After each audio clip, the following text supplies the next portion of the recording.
আমার আল্লাহর mobile number সবাই জানে না, আমার আল্লাহর টেলিফোন নাম্বার সবাই জানে না। চোখের জলে করিলে ফোন, চোখের জলে করিলে ফোন, মালিক না ধরিয়া পারে না।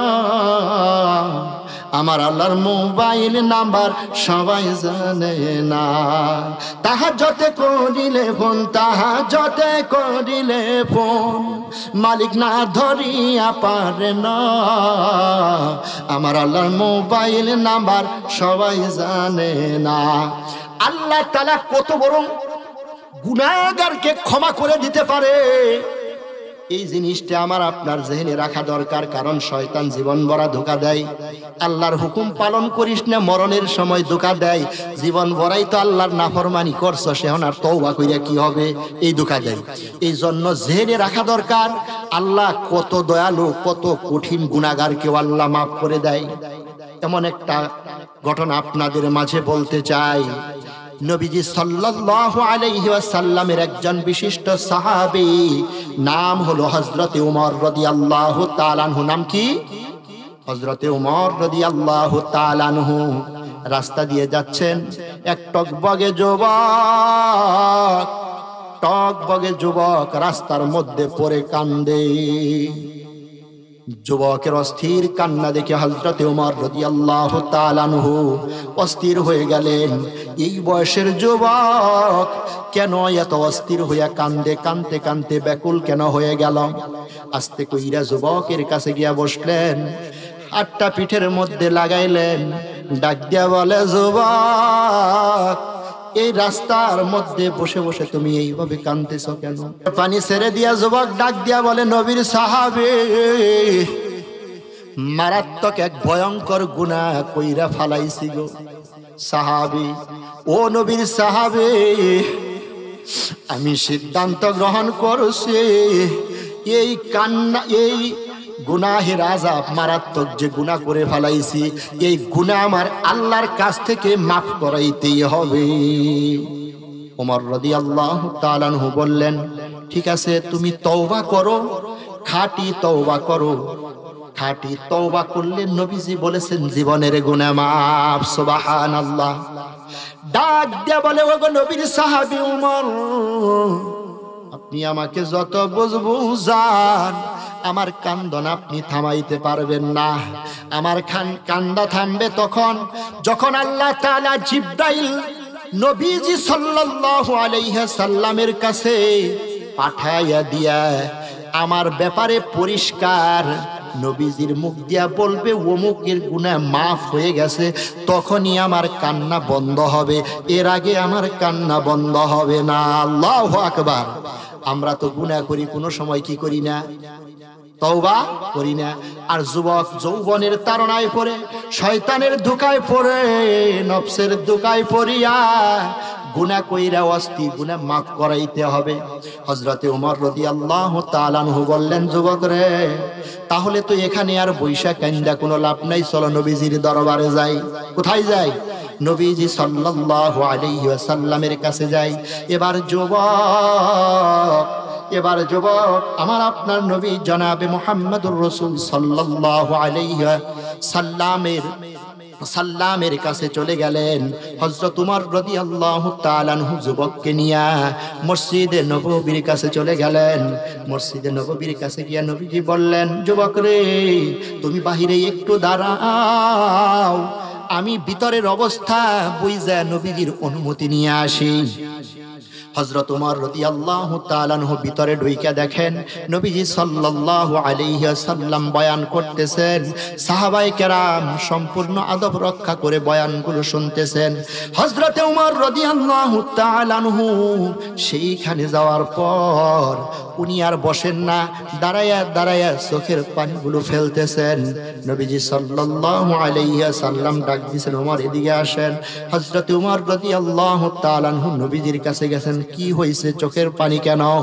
এবার হযরত ওমর রাদিয়াল্লাহু তাআলা আনহু বলতেছেন, নবী গো, রাস্তা দিয়ে আসার সময় এক যুবককে যার পর নাই কান্নায় ভেঙে পড়তে দেখলাম। যুবকরে বললাম, যুবক কেন কান্দ? যুবক বলে, মারাত্মক গুনাহ কইরা ফালাইছি। গুনাহ করা এক গুনাহ, গুনাহ প্রকাশ করাও হইলো আরো আরেক গুনাহ। কথা ঠিক কিনা? এই জন্য কি গুনাহ ওমর রাদিয়াল্লাহু তাআলা আনহু জিজ্ঞাসা করে নাই, যুবকও আর কইলা বলে নাই। এবার হযরতে ওমর রাদিয়াল্লাহু তাআলা আনহু বললেন, নবী গো, ওই যুবকটা বলে তার চোখের পানি আমি বন্ধ করতে পারবো না যতক্ষণ পর্যন্ত জিবরাইল আলাইহিস সালাম আপনার কাছে এসে আল্লাহর পক্ষ থেকে না বলবে অমুকরে মাফ করে দেওয়া হয়েছে। ওই যুবকটাকে নিয়ে আসছি। নবীজি বললেন, যুবক কোথায়? এবার হযরতে ওমর রাদিয়াল্লাহু তাআলা আনহু বললেন, যুবককে আমি মসজিদের বাহিরে দাঁড় করিয়ে রেখে আসছি। এবার হযরতে ওমর রাদিয়াল্লাহু তাআলা আনহুকে নবীজি বললেন, যাও যুবককে নিয়ে আসেন। এবার হযরতে ওমর রাদিয়াল্লাহু তাআলা আনহু যুবককে নিয়ে নবীজি সাল্লাল্লাহু আলাইহি ওয়াসাল্লামের কাছে দাঁড় করাইলেন। নবীজি ডাক দিয়ে বললেন, যুবক রে, দুনিয়ার কেউ যদি আসমান জমিন সম পরিমাণ গুনাহ করে আর খাঁটি দিলে তওবা করে, আমার আল্লাহ এমনই দয়ার আল্লাহ, তার ওই খাঁটি তওবার কারণে, চোখের পানির কারণে আল্লাহ মুহূর্তের ভিতরে জীবনের গুনাহ মাফ করে দেন। সুবহানাল্লাহ। তোমার গুনাহ কি যুবক আসমান জমিনের চেয়েও বড় নাকি? যুবক চোখের পানি ছাড়ে আর কান্দে, নবী গো, আমার গুনাহ আসমান জমিনের চেয়েও বড়। নবীজি অবাক হয়ে গেলেন, কি বলে যুবক, তার গুনাহ আসমান জমিনের চেয়েও বড়? নবীজি আমার ডাক দিয়ে বললেন, যুবক রে, তোমার গুনাহ কি আল্লাহর আরশের চেয়েও বড় নাকি? যুবক বলে, হ্যাঁ, আমার গুনাহ আল্লাহর, নবী গো, আমার গুনাহ আল্লাহর আরশের চেয়েও বড়। নবীজি অবাক হয়ে জিজ্ঞাসা করলেন, যুবক রে, তোমার গুনাহ কি আল্লাহর দয়ার চেয়েও বড় নাকি? যুবক কান্দে আর কয়, নবী গো, যে গুনাহ আমি করছি আমার মন বলে আমার গুনাহ আল্লাহর দয়ার চেয়েও বড় বেশি। আল্লাহু আকবার। নবী অবাক হয়ে গেলেন, ডাক দিয়ে বললেন, যুবক রে, হাল আশরাকতা বিল্লাহ, তুমি কি আল্লাহর সাথে কাউকে শরীক করেছ নাকি? যুবক বলে, না গো নবী, না, আমি আল্লাহর সাথে কাউকে শরীক করি নাই। এবার নবীজি বলতেছেন, হাল কতালতা নাফসান বিগাইরি হাক্কিন, তুমি কি অন্যায় ভাবে কাউকে খুন করে আমার এখানে এসেছ নাকি? বলে, না নবী, আমি কাউকে খুন করি নাই। এবার নবী আমার নড়ে চড়ে বসলেন, ডাক দিয়ে বলেন, যুবক রে, তুমি বলো, তোমার গুনাহ 7 আসমান জমিনের চেয়েও বেশি বড়? তোমার গুনাহ আল্লাহর আরশে আজিমের চেয়ে বড়? তোমার গুনাহ তোমার মনে হয় আল্লাহর দয়ার চেয়েও বড়? আবার তুমি বলো, তুমি কারো সাথে, আল্লাহর সাথে কাউকে শরীক করো নাই এবং অন্যায় ভাবে কাউকে খুনও করো নাই। যুবক রে, কি গুনাহ করছো এখন এখানে আমার সামনে বলতে হবে। আল্লাহু আকবার। কি গুনাহ করছো বলতে হবে। যুবক কান্দে, চোখের পানি ছেড়ে দিয়া কান্দে আর ডাক দিয়া বলে, নবী গো, ওই গুনার বর্ণনা দিতে আমার কলিজাটা ফেটে যেতে চায়, আমার কলিজা ফেটে যেতে চায় গো নবী।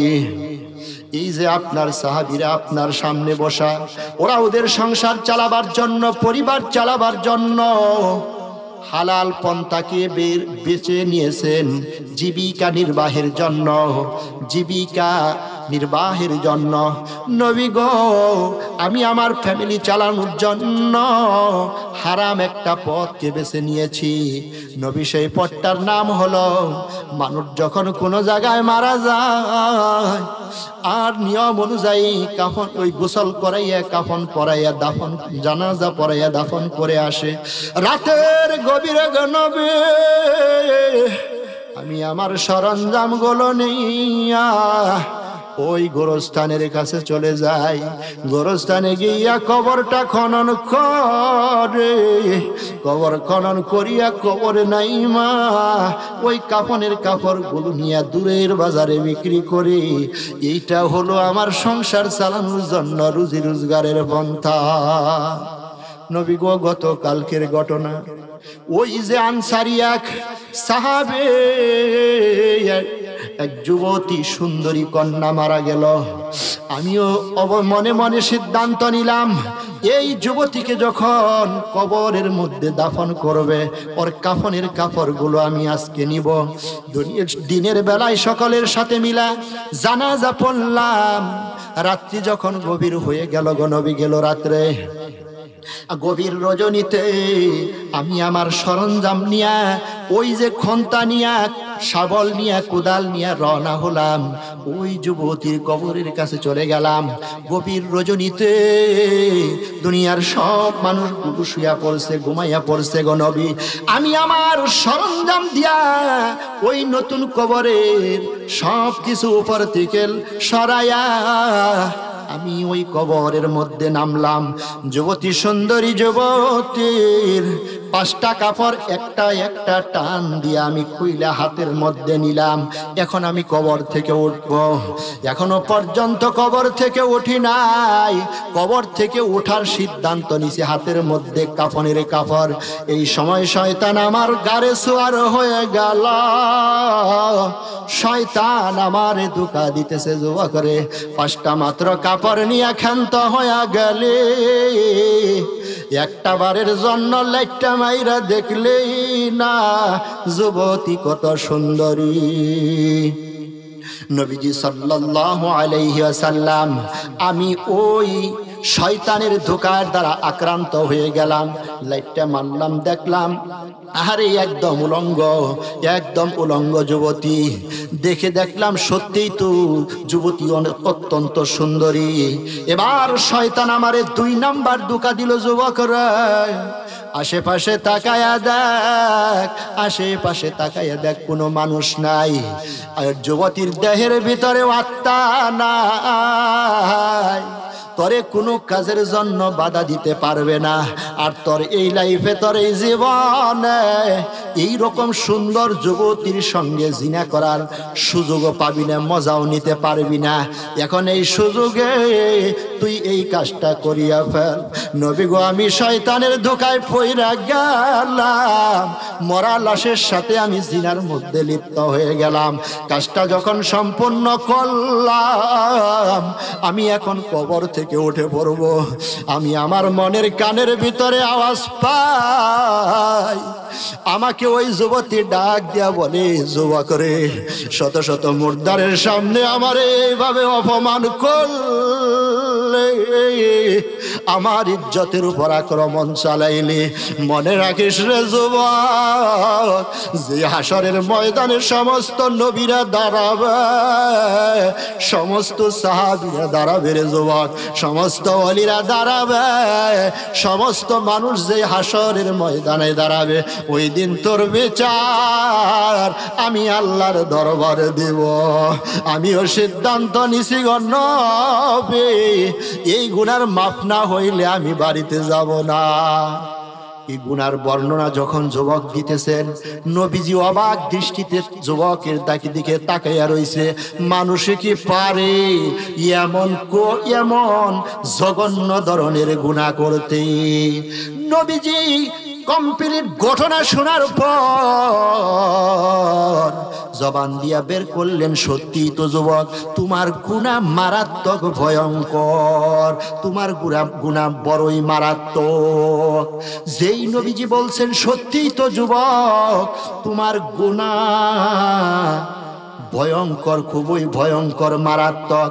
যুবক আর কোনো কথা নাই, সরাসরি নবীজির দরবার থেকে বের হয়ে গেলেন। আহারে যুবক এবার নিজের বাড়িতেও যায় নাই, আপন জনের বাড়িতেও যায় নাই। মদিনার মধ্যে সুউচ্চ এক পাহাড়, সেই পাহাড়ের সর্বোচ্চ চূড়ায় উপরে চূড়ার উপরে উঠা আকাশের দিকে তাকায় আল্লাহর ডাকে, আল্লাহ শয়তানের দোকায় পয়রা মারাত্মক গুনাহ করছে, নফসের দোকায় পয়রা মারাত্মক গুনাহ করছি। এই গুনাহ মাফির জন্য আপনার আরশে আজিমের দিকে রওনা দিছি গো আল্লাহ। এই পর্যন্ত আমার সাধ্য ছিল আসছে, উপরে যাওয়ার সাধ্য নাই গো আল্লাহ। তুমি যদি মাফ না কর আল্লাহ বান্দার বলো আল্লাহ আমি গোজাব কার ধারে। আল্লাহ ভালো থাকি মন্দ থাকে তবু বান্দা যে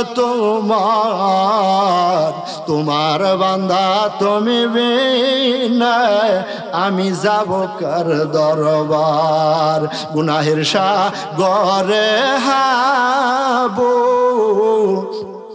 ডুবো খাই তবুও তোমার রহমতের দিকে ফিরে ফিরে চাই। আল্লাহু আকবার। যুবক এইভাবে কাঁদতেছে, একদিন কান্দে, 2 দিন কান্দে, আরে 40 দিন পর্যন্ত যুবক ওই পাহাড়ের মধ্যে কোনো সময় সেজদায় পইরা, কোনো সময় জমিনে গড়াগড়ি করে। 40 দিন পর্যন্ত ওইখানে এইভাবে কাঁদছে, চেহারার কোনো হাল নাই, কোন রকম গাছের পাতা ডগা খেয়ে কোন রকম ভাবে বেঁচে আছে। 40 দিন যখন এইভাবে কান্নাকাটি করছে যুবক, 40 দিন পর জিবরাইল আলাইহিস সালাম নবীজি সাল্লাল্লাহু আলাইহি ওয়াসাল্লামের কাছে আসছেন।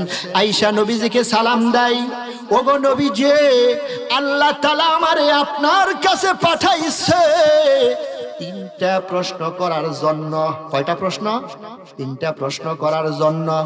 নবী গো এই কুল কায়নাত মাখলুকাত এগুলা কি আপনি সৃষ্টি করছেন না আল্লাহ?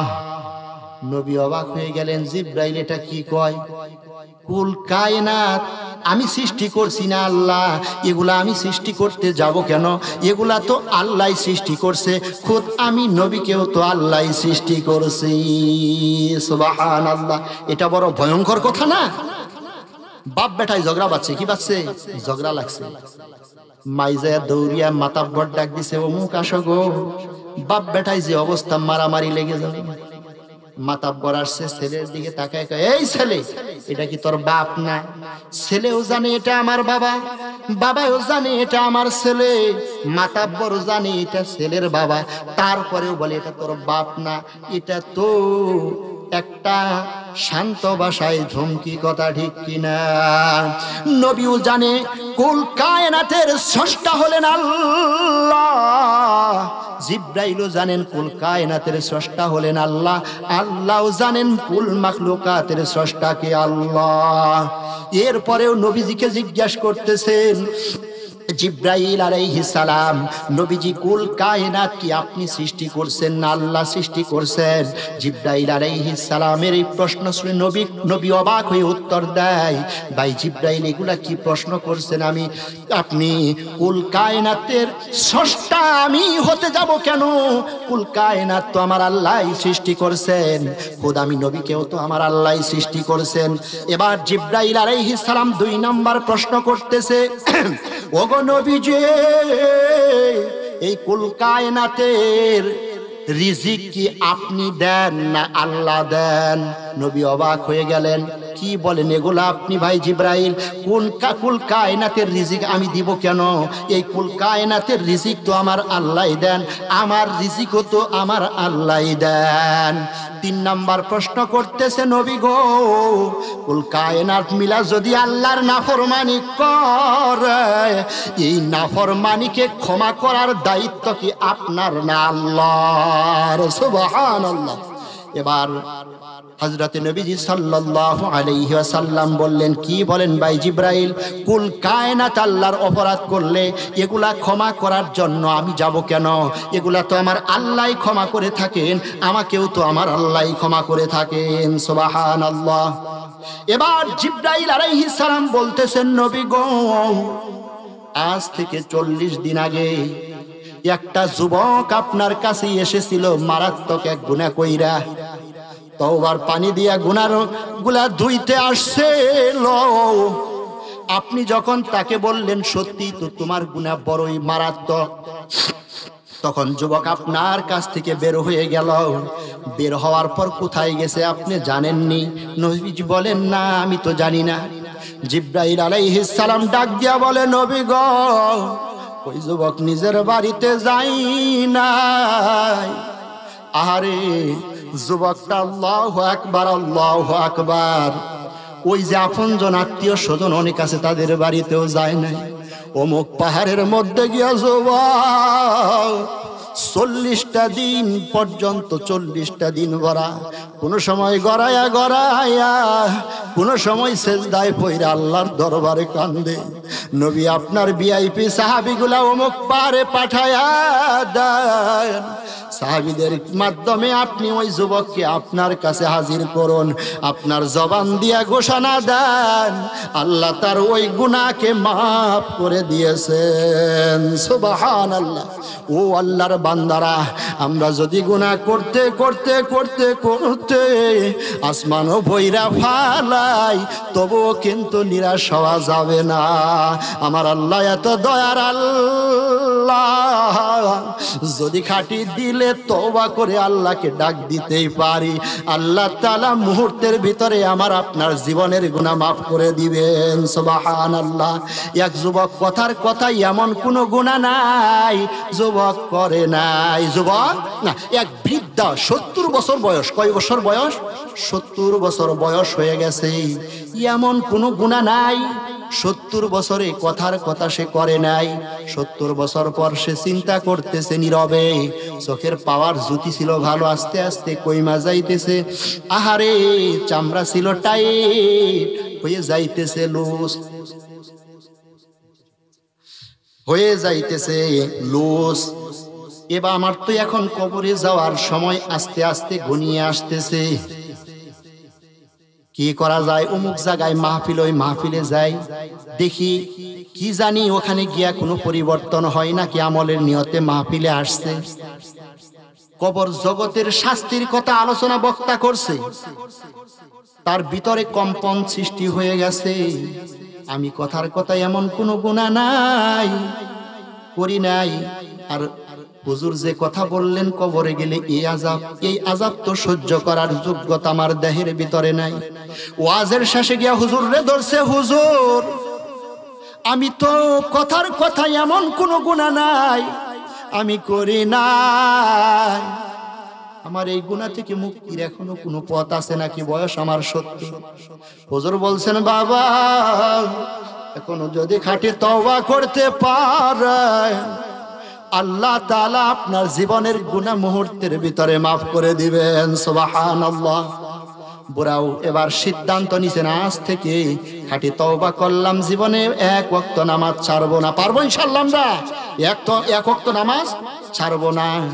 আরে বাড়ির মানুষগুলা যখন ঈশান নামাজের পর ঘুমায়, বুড়া ঘুমায় না, ওই যায় নামাজটা পড়ছেন দেখে ফালায়া অতীতের কৃত অপরাধের জন্য আল্লাহর দরবারে কান্দে, আল্লাহ তোমার দেওয়া চক্ষু দিয়া এতটা বছর চলছে, তোমার দেওয়া জবান দিয়া চলছি গো আল্লাহ, তোমার দেওয়া জবান দিয়া কত মায়ের মা কইয়া ডাকলাম, বাবাকে বাবা বইলা ডাকলাম, বাবার মন খুশি হইল, কিন্তু তোমার দেওয়া জবান দিয়া তোমারে ডাকতে পারি নাই। আল্লাহ তুমি আমারে মাফ করে দাও।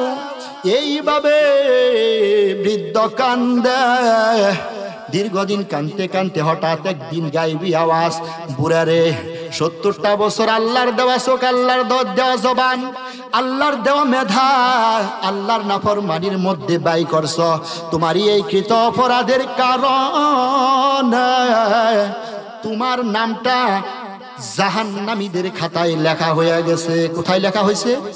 গাইবি আওয়াজ, তোমার নামটা তো জাহান্নামীদের খাতায় লেখা হয়ে গেছে। আরে বুড়া বুড়া আগে কি কানছে, এখন কান্দনের মাত্রা আরো বাড়াইয়া দিছে, কান্দনের মাত্রা আরো বাড়াইয়া দিছে। বুড়ার কান্দনের কারণে বুড়ি বিছানার মধ্যে ঘুমাইতে পারে না। ডাক দিয়া বলে, বুড়া রে তুমি এত কান্দন কেন কান্দ? তুমি কি গাইবি আওয়াজ শোনো নাই?